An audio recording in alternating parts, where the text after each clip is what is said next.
Hello, my name is Beck Beverage.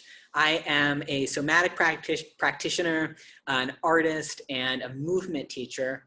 And I'm really interested in blending the most useful information from a variety of disciplines to learn more about being in a body and being in community. This series is called Moving Outside the Lines. It's going to be a monthly time where we'll explore movement modalities that aren't usually represented in the mainstream fitness industry. And we're going to talk to the professionals who are using these ideas with intersectional and social justice frameworks.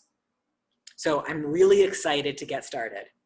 Today, we're talking to certified Feldenkrais method practitioner, Andréa Pallotto.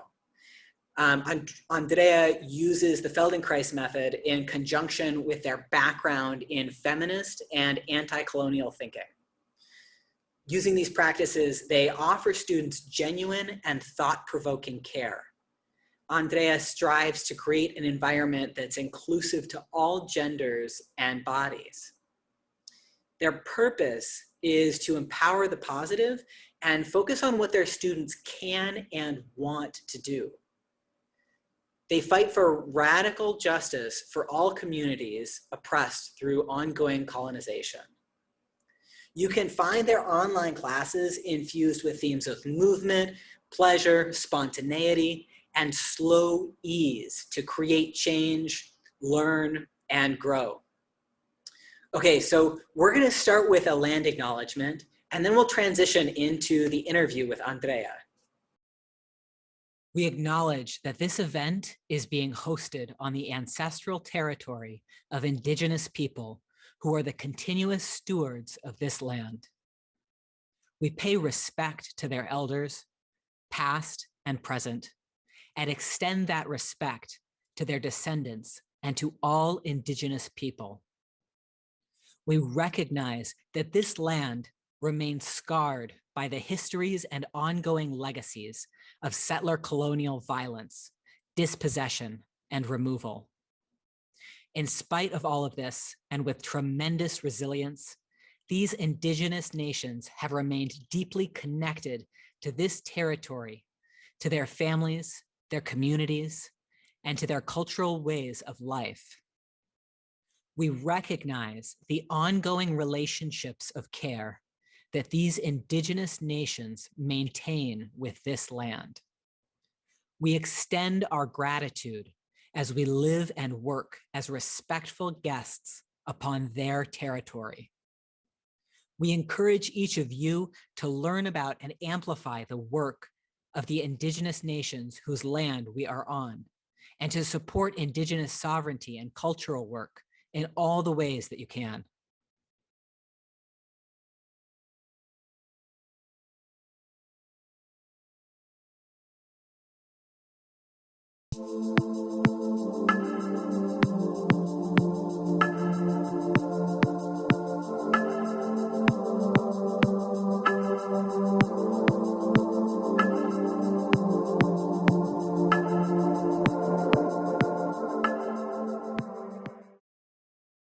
Okay, Andrea, welcome. Thank you so much for joining me today.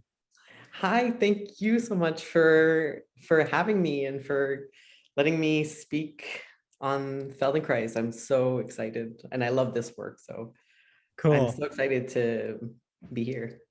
Cool. So I have explored Feldenkrais myself in little bits and pieces. Like I've read Awareness Through Movement, and I've done some YouTube videos. So I kind of have a general sense of what Feldenkrais is and have experienced some of the movements in my body. But I'm really excited to hear from you a little bit more just in general about the methodology and how you're using it in your work. So the first question I have is, I wonder if we could just set the stage a little bit and get into what you hope someone watching will get out of this conversation today. That's a really good question. So I'm going to start with just the methodology and the history around it, and then I'll go into a little bit more of how I use it. So all of this stuff was started by this man named Moshe Feldenkrais, who was really interested in human growth and human potential. And he's a scientist, he's an engineer, he's really funny. And he, one day he kind of like the starting of his path was that he kind of hurt himself. And the doctor told him he would never walk again, or that he needed to get a surgery. He didn't like the idea. So he kind of just kept on going. And, just with a lot of curiosity, he explored himself. And one day he kind of hurt his other leg and realized that the first leg that was hurt was actually working really, really well. And he asks himself a lot of questions about that. And so the method is really, how can we find our potential, the best potential from ourselves and for ourselves. So he came up with this idea through a lot of his own research and a lot of science and stuff. He came up with this idea that the way to learn in the easiest and quickest and most effective way was through movement, and through slow, attentive, careful, and repetitive movement. So the whole idea behind Feldenkrais is to just be in whatever position you're in and do functional movement so that you can realize what you're doing, and then you can do what you want, which is his famous quote. When you know what you're doing, you can do what you want. So, you lift your hand up and it hurts. Well, why does it hurt? Maybe lift up your hand and try to see on what the path of lifting your hand is, or lifting your arm, to find out what's that part that hurts. Stop before that and do it enough times that it feels better. And obviously, the more practice and the more you do it, then the more you get better the better you get at this, and the more fun you have. How do you say that? The funner it is to do the work. So that was that. And the way that I practice it is, I input all of my feminist theory and studies and love into it, and care into this work. And I listen to people, and I open up space for them to feel their authentic selves. And I don't put on these, I don't assign them anything. It's not about assigning, it's not about an identity, it's not about anything other than what you can learn and what your potential is, and how can you find your dignity and your self-worth through movement. Awesome. Okay. Absolutely. That Yes. answer the question? Totally. Yeah. So it sounds like the basis really is this idea of first becoming aware of what you are doing, just like notice how you regularly do the thing. And then that's like one layer of curiosity. And then there's this next level, which is, can you keep that curious mind as you start to change the way that you're doing something? How close am I? Yeah, I mean, the thing is, like, this work is so deep. And I think one of the things that I love to communicate about this work is that we all do it without knowing it, right? We all did it. We are all doing it at every moment of our lives.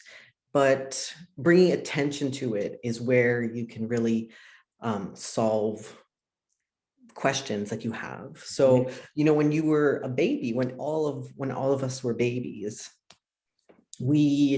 that's the way that we learned, right? We learned by, doing all of these small things that eventually turned into big things, so we call them milestones. We call, like, turning, rolling, crawling milestones, but every single second, a child is working towards figuring that out. So, and that's what we do when we go on the floor, is we just, or wherever we are in whatever position, we are just figuring out what is the best for us in this moment and in this movement. Yeah. Kind of going back to, Sorry. no, I'm sorry. It's kind of like going back to some of those original things, the things that we now just take for granted and do them just with a pattern and without thinking, and being like, oh wait, can I pretend like it's the first time again? Yeah, and I think that, well, it's not even about not thinking, because for us to live, we need to do things unconsciously, right? I can't control my breathing. If I had to control every time, every intake and exhale, inhale and exhale, I would never have time to do anything. Right. And if I had to calculate every single step or every single hand, every single finger movement, I would never be able to do anything ever. But laying on the floor for an hour and focusing just on the small things, you find that when you get up and you continue and you do your unconscious movements throughout the day, that they feel better because you went to the root, you played around with it, and then you came out of it and were better off. Awesome. And you're better off. Yeah. Yes. Yeah. The taking that root pattern and opening that up again. Yeah, exactly. Yeah, it's going in with a microscope, right? Yeah. And looking, like at the beginning of, I'm an art history major, and that's why I know all these like Cool. photos from the whole time period. But there's this one like photo, like when they were starting to play with video, you put all these photos together, and then, or like stop motion films, right? You put all these small movements together and that creates one big movement. Well, Feldenkrais is going back into those photos and looking at each photo one by one and saying, okay, well, this, your arm is moving a little bit to the right, and then it comes up, and then, so what if you tilt it a little bit to the left? And if you tilt it a little bit to the left, that might actually give you more of a way to have an easier experience. So that might be easier for you. And so then you repeat that a couple times, and then your brain learns. We all have the capacity for learning and growing and changing. So cool. Yeah, that's such a great way to think about it. Okay, you said some really cool stuff about kind of creating spaces and the way that you do that in your practice, and I want to talk about that. But first, I want to talk a little bit more about you and just generally, like, what's your background? So you've got an art history major. How did you find Feldenkrais and get into doing this work? Yeah, so I have an art history and feminist studies major minor. The major is in women's studies, feminist studies I prefer, and so yeah, I did that. I did the whole university experience, and when I came out of it, I was lost even more. So because university was about undoing, my experience in university was undoing a lot of stuff, a lot of toxic things around myself, and I'd always, even when I was younger, I'd always wanted to do something in the world that helped people, but I never liked any of the options. I always found that the options were always really like putting me in a box, and my whole life is outside of a box. My gender is outside of a box, my sexuality is outside of a box, everything, my point of view is outside of a box. So I was um, I was just waiting for something to come into my life that challenged me and that like it shook me. Something that would like wake me up, and I didn't know what it would be, and I didn't know how, and I didn't know where, but I was just living until this was after university, until I found Feldenkrais. And when I did, it was through someone who is my best friend now, who introduced me to it. And um, I think it's so important to think about what kind of got me interested in this work. And so they were hosting awareness through movement lessons, which we're going to talk about a little bit later, but it's basically the, lying on the floor group activity. And when I did it, we were just moving our toes and our feet. And for me, my toes and my feet have been such a sensitive area on my, for a long time. And I ended up kind of freaking out a little bit because it was so deep. And I was having kind of like a panic attack was coming up. And, I had to leave the room. And my teacher was really amazing about it and just let me do what I wanted to do and what I needed to do. And I think, and then I asked myself, why did I come back? Why did I come back to this movement practice that gave me a panic attack?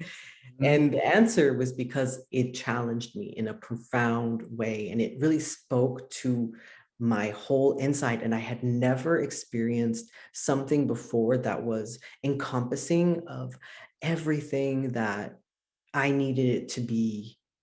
It was everything before Feldenkrais had been just like about one thing, right? Separating our bodies from our minds, separating my emotions from my movements, separating everything from everything. And so finding this work, I was like, I finally had like something to like practice movement while knowing that at the same time, it wasn't just about the movement. It was about me as myself and as a human being.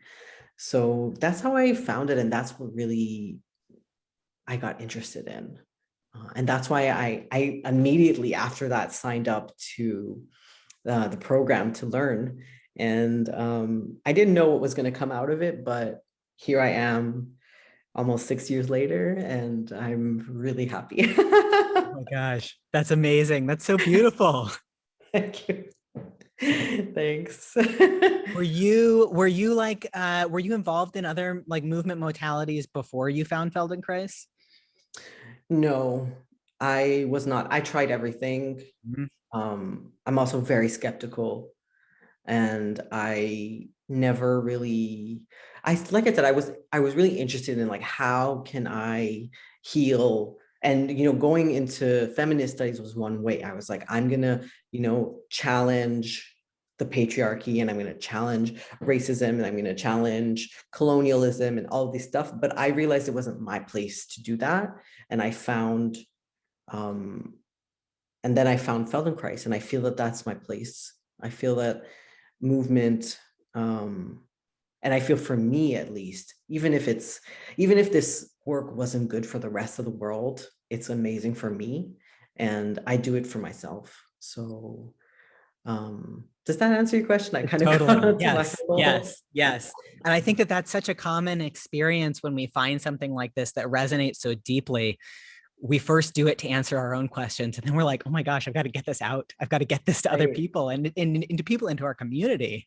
Right. Yeah. I mean, as a trans person, I it's interesting. I had been, I had experienced disconnection from myself Mhm. through, my own background in trauma, which I don't really want to get into. Mhm. But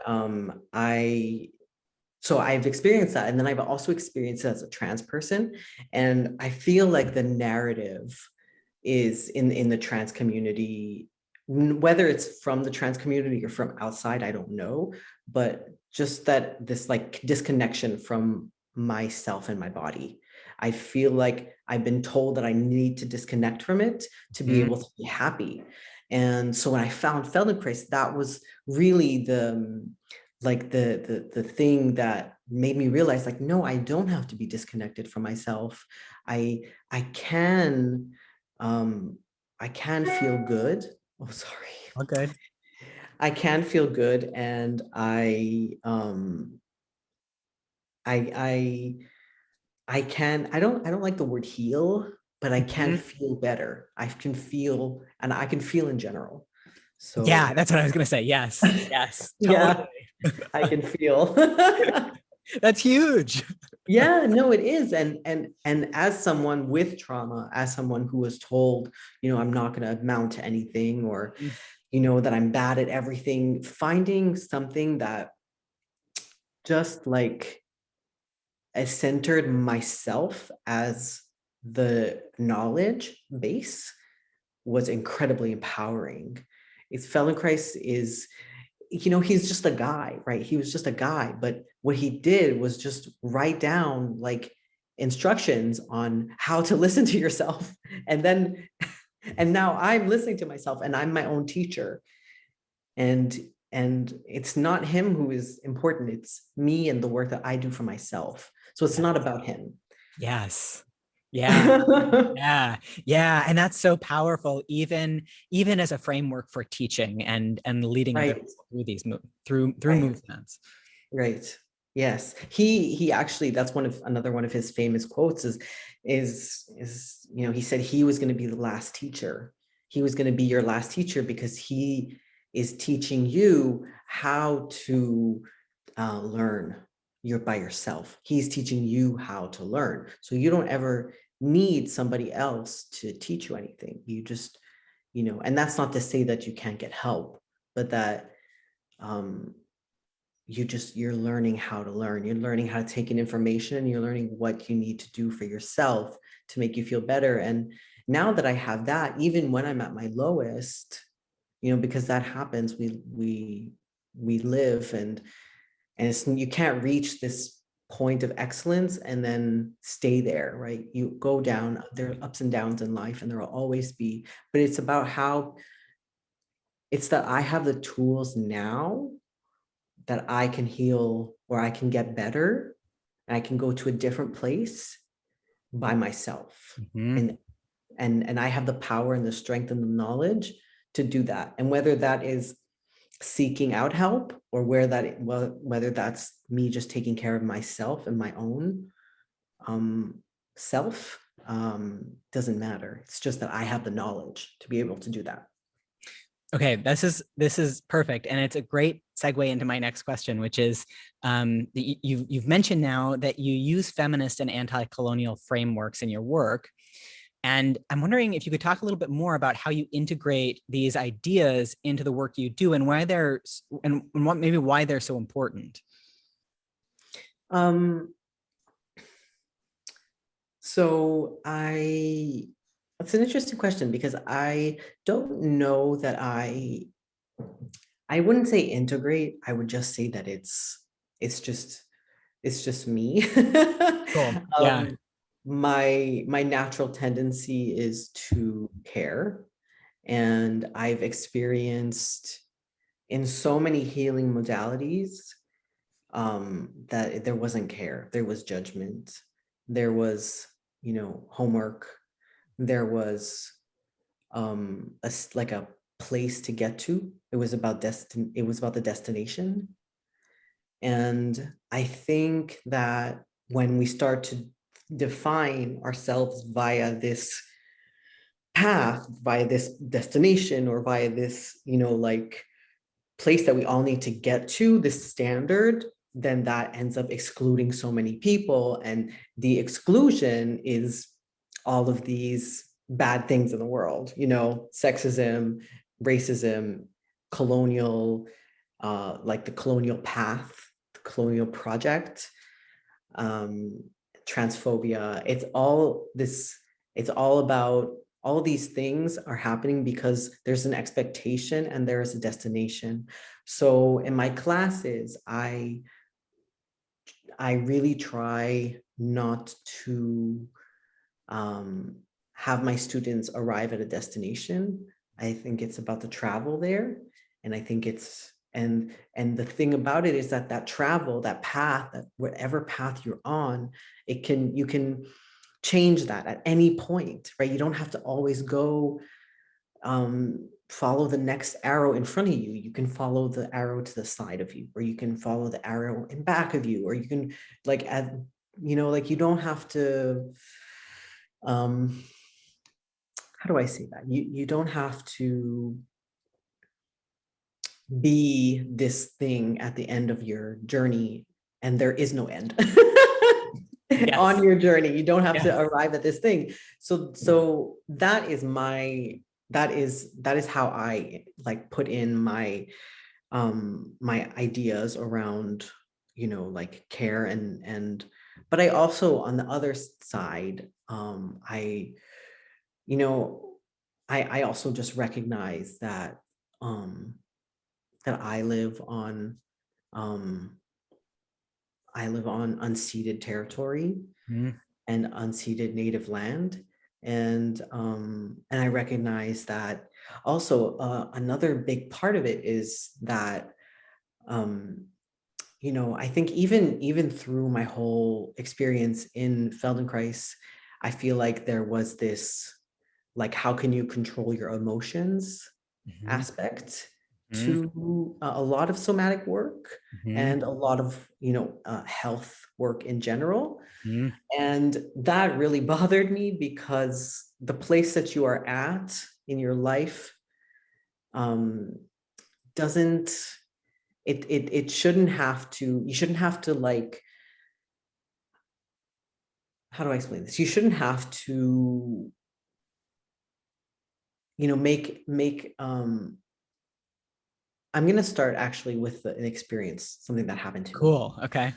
to explain this. Yeah. All these big, deep things. Yeah, Um, totally. so in one of my in my first year of Feldenkrais training, I one of my teachers, they misgendered me and continuously did so. And it had been a year, and I expected better from him. They had really convinced me that it was a really safe environment for trans people. And it was really just, a little poster sign saying that, and it wasn't putting it in, right? And um, and so the way that I had reacted in that situation was with anger. I reacted with anger, and a lot of people around me at the time were saying, how can you control your emotions to, like, they're basically tone policing me, right? Like, my Mhm. tone was frustration and anger, and they were policing that and saying, how can you let it not affect you? And a long time later, like 6 years later, I realized what they meant. But at the time, what I was hearing was, I shouldn't be mad, and I Yeah. shouldn't be angry, and I don't have the right to complain. Right. So my practice, I also want to give people the right to complain, the right to have the feelings that they have in the moment, and also the justice. Like, I never got an apology from this guy, and I never experienced like any kind of form of justice from what happened. And Mhm. that's just the reality of being a trans person in this Mhm. life. But so yeah, like, I think that, a lot of time we tone police, and a lot of time we try to, like, oh, you shouldn't be feeling this. Like, think positive, think about how you can control your reactions. But I think that, you know, I don't want my students to ever feel like they need to control themselves. Mhm. I want them to be curious about themselves and ask themselves questions. So that's how, I don't know if I Mhm. explained that right, but I don't like this tone policing thing that is happening in so many of these, like, positivity communities. Like, we need Mhm. to be careful of how to care for our students. Yeah, I'm so with you. So with you. How can you make space for who you are and where you're at if you have to feel a certain way. Exactly. Yeah. Just, Yeah. And I think, so many years later, and I love this practitioner who came up to me when I was angry and was like, how can you like deal with this in a way that doesn't get you down? At the time, I had reacted very negatively to it, but many years later, I realized what she was trying to say was like, how can I not let this affect or deteriorate my own mental health? How gotcha. can I let it not affect me, but how can I let it affect him instead and just not me? How can I put this barrier around me? Which I respect and I use now that I'm older and have experiences. But I think that the way to communicate that to somebody who is suffering is not in that direct manner. It's through caring for them in the way that they need care at that moment. And that's what this work is about for me. It's about caring for the person in the moment the moment they're in right now, seeing what they need and giving them what they need. Yes, yes, yes. So with you. Um, and and and obvious to me then how this is radical work and how these intersections are happening in your work. And at the same time, like, why is this radical? I know. Whoa. This is like Yeah. basic human decency. Right. Totally. Yeah. So on that note, let's kind of get back to like just Feldenkrais in general, and then I want to talk a little bit more about your work specifically. So what are a few of the foundational themes of Feldenkrais, of the practice? And we've kind of already gotten to a couple of these. One really big thing is about our capacity to learn. And so, we have a brain and a nervous system that can learn. We developed as humans so that we can learn, and because of that we can change our behavior. So it's no longer, we no longer have this idea that like we can't change. That is no longer, it was a it was believed to be true in the 1960s. You can't change. But it's no longer, we have neuroplasticity, we can change. So then how do we change? And that is through going small and going slow and sparking something new in your self to record change. So, yeah, so that's the so that's the foundational idea behind it. Okay. Is that you can change, and here's how. That's what the Feldenkrais method is saying. You can change, here's how. You lay down on the floor, you do very, very, very small, slow movements, and that will create change in you. Cool. Okay. Yeah. So what does a typical session look like? And you're saying small movements. I have an idea of what you mean, but yeah. So what does a session look like? And when you say these small kind of minute movements, what are you talking about? Yeah. So I actually would love to bring you through a little like 30-second Yeah. thing. So everyone, at wherever you are, if you're listening to this in a car, hopefully not watching, or if you're laying on the floor, you're laying on your bed, you're sitting in a chair, on the couch, wherever you're watching this, take a moment to feel what the pressure that is currently on you right now. So if you're sitting in a chair, it'll be your pelvis. How is your pelvis? And close your eyes so you don't look at the screen. And so take a moment to feel the pressure. If you're sitting on the floor, then you'd feel the pressure on your legs. Notice where exactly the pressure is. If you're sitting on a chair, then you would have the pressure on your butt and your pelvis, maybe a little bit on your back, depending how you sit. And really, really gently just sway from the center that you're at right now, the middle place, and a little bit to the right, just so that you tilt a little bit to the right. And now tilt back to the center. And now tilt a little bit to the left. And tilt back. And just notice what was the difference between those two movements. If you tilt back to the right, and then you tilt to the left, and don't do a big movement. Do a really small, do it like the movement that you're doing now, do it 1/20th of the degree, so that it's just that you feel the weight start to come onto the right side, and then you come back. And so in these small movements, you notice that there's difference between one side and the other. So you can try on the left side again.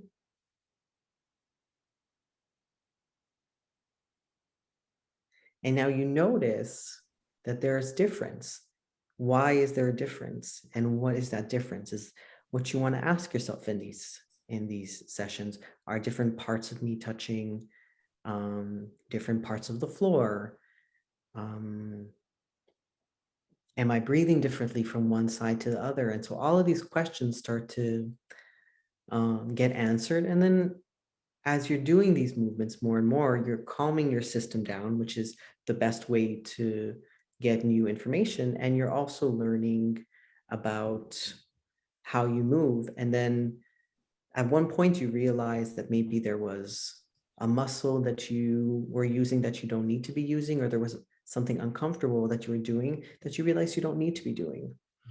So, that's basically 5 seconds of an awareness through movement lesson, which is just a voice guiding you to do functional movements so that you can realize what you're doing, and then you can change that in really minute ways.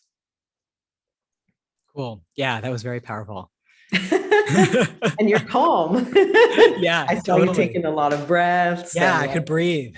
Yeah, and that's it's important to stress that it's not just somebody with a calm voice saying do this, do that, but it's also there's a part of function around it. Like there's a lot of information around the flexors and extensors and the pelvic bowl and all of this pelvic stuff, and the rib cage and the breath and everything. So they are the segments are very designed functionally and to achieve a certain result, which would be just easier movement.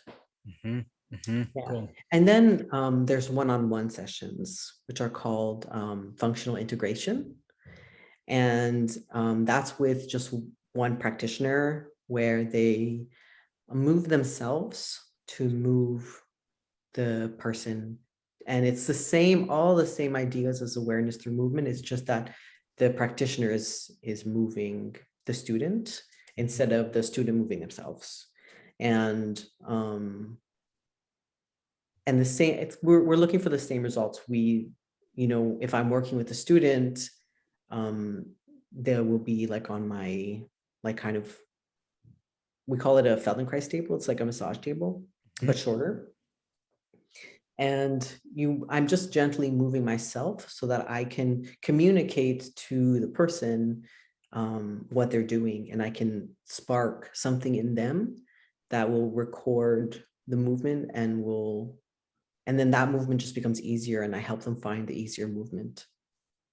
Okay. Yeah. Yeah. I was going to ask you about that other aspect to the practice. So there's one that's more of like a class kind of group based, you're moving yourself, and then this other aspect that's hands-on with a practitioner. Yeah. Cool. Yeah. So what are a few ideas that someone who's watching this can quickly incorporate into their movement practice or into their work with clients in more traditional settings. So personal trainers that are out there, or strength and conditioning coaches, that sort of thing. The thing that I would love to part to everyone is that that you really need to take care of yourself before you take care of someone else. You need to make sure that you are good, and even before, during, and afterwards. So, you want to, I wrote down some things. Yeah. Yeah, so, when let's say you're massaging someone, right? There's so many massage practitioners whose hands are so tired, right? Their fingers, their arms, their shoulders are really tired because you are putting everything into the person and you're leaving nothing for yourself, right? So what can you offer yourself? How can you make sure that you are doing this so that you can do it forever, right? So that you don't burn out. And that's a big foundational Feldenkrais idea. We move ourselves to move other people. I don't take somebody and move them. I move myself, and that moves the person. So I'm sure that you can apply that idea in everything that you do. And you can apply the idea of taking care of yourself before you take care of another student. Also, going smaller and slower is a big one. I talked so much about that in this session, but it's really important to, number one, find your own limit and stay before that limit. So the way you find your limit is by going small and going slow and seeing what you can do and improving that and getting better at what you're currently doing. And another way is to let me take care of you. Come to my lessons and experience them. And that way, it's the only way to really get this work is to do it, is to do it, and to understand. That's the only way you're going to understand it. All of this talk sometimes is just a lot of information, but the only real way you're going to get this work is really by doing it. So, come and enjoy and take care of yourself, and make sure that what you're doing, you give 50% of you, and then you keep 50% for yourself, and take care of yourself. Awesome. Awesome. Yeah. So how can somebody work with you, and what are you up to right now? What do you have going on? Yeah, so I am currently hosting 2 online classes. They are on Sundays, the afternoon, Eastern time, and Wednesday night, Eastern time. And the idea behind one of them, the Sunday class, is kind of this feeling taller, which is not being taller, right? You feel taller. It's not that I'm making you taller, but although a lot of Feldenkrais students actually end up like being taller, but it's really about feeling taller.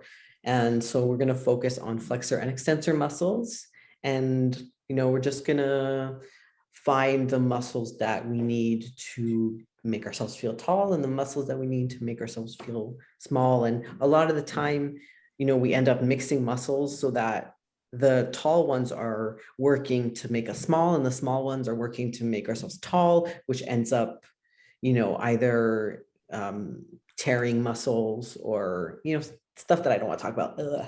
Totally. So for all of my series, they start with a free lesson to the public, and then the rest is $72 for 6 lessons. So the free one is going to be on the 18th of April. Cool. So just right after this comes out. And that will be on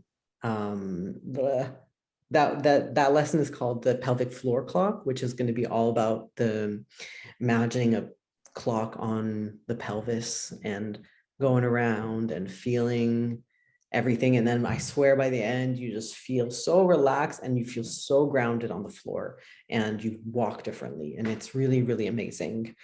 And then the Wednesday class is called Feeling into Pleasure. And the free class is going to be on the 28th, so a week and a half afterwards.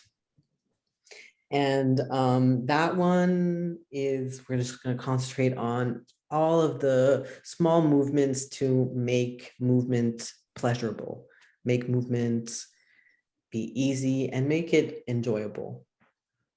And yeah, and so they are $72 Canadian and around 50, depending on the conversion rate, it's like around $57 American.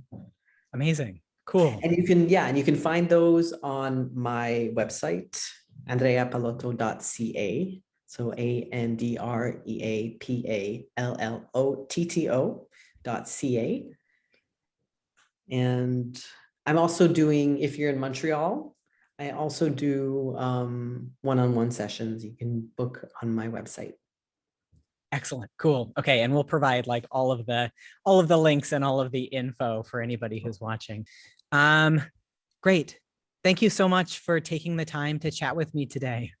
Thank you again so much for having me. And I hope that this was really useful and engaging for everyone. And if you have any questions, I wrote a lot of blogs you can look up and to find out more about this method and how awesome it is. Great. Okay, cool. And we'll provide everything you need to find Andrea's work. Thank you.